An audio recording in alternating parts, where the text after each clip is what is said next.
Hun filmer. Skal jeg se? Jeg har spillet håndbold på eliteplan. Ja, jeg kommer jo fra løbeverden og er løber, og har stort set aldrig trænet i fitness før. Altså for mig personligt, der har jeg lært at udføre øvelserne på den korrekte måde og den rigtige måde. Og det synes jeg faktisk er det fedeste lige pt.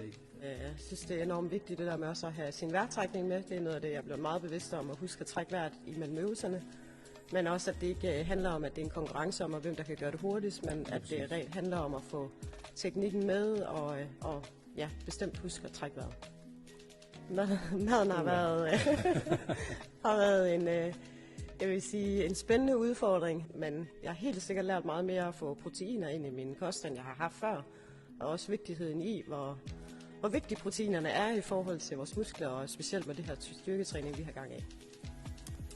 Jeg er faktisk blevet utroligt bevidst om, hvor meget dressing jeg bruger, fordi jeg kan godt se førhen, der var det nok dobbelt op på, hvad jeg gør i dag.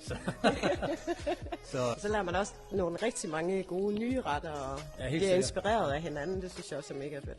Ja, vi har sådan en fed Facebook-gruppe i ProCamp her, hvor vi deler opskrifter og idéer, og det synes jeg er fedt. Ja, absolut. Ja, det er et mega fedt forløb, meget anderledes end den almindelige træning i Pro.